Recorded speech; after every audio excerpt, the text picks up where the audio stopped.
Je m'adresse aussi à ceux qui ont absolument besoin de guides, de sauveurs, enfin les suiveurs, quoi. Ils ont besoin de suivre un mouvement, un gourou quelque part. Alors, vous pouvez vous en inspirer, mais ne tombez pas dans les clichés, comme on a pu le voir avec, avec l'expérience de Ramtha et d'autres.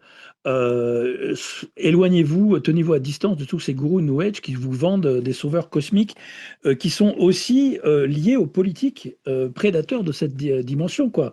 Alors, aujourd'hui, c'était pas notre intention, c'était pas justement de désigner un sauveur ou pointer un ennemi cosmique unique. On voit bien que la prédation tient les rênes de cette réalité.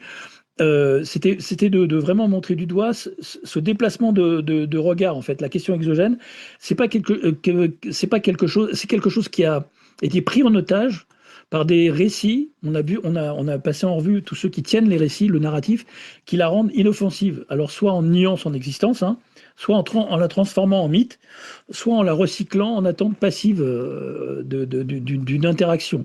Le véritable enjeu, c'est peut-être pas ce qui vient d'ailleurs, mais ce qui ici parle en son nom et contrôle le récit. Donc, il oriente nos émotions, nos peurs et nos espoirs. Donc, voilà, que chacun reparte avec cette question simple, je dirais, pour conclure.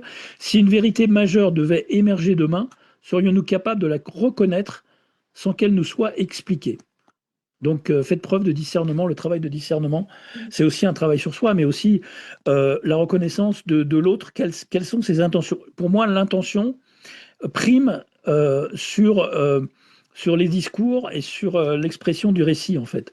C'est l'intention derrière chaque récit qui est importante. C'est pour ça il est nécessaire de fouiller de qui vient l'information et pourquoi elle est là et pourquoi elle nous est transmise comme ça.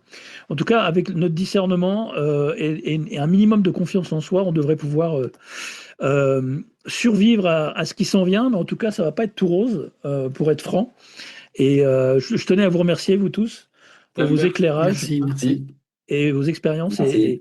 et vos avis. C'était vraiment un moment fantastique et j'espère que les web spectateurs vont apprécier et en tirer des leçons ou en tout cas nous exprimer leur avis aussi, s'ils ont aussi des solutions pour s'extirper de ce merdier interdimensionnel et ou le supporter au quotidien de la meilleure des manières. Merci à vous, hein. Bonne soirée, bon après-midi. Merci beaucoup. Merci. Guillermo, bon carnaval en Merci. Argentine. Merci. À très Gracias. bientôt pour de À nouvelles bientôt. aventures.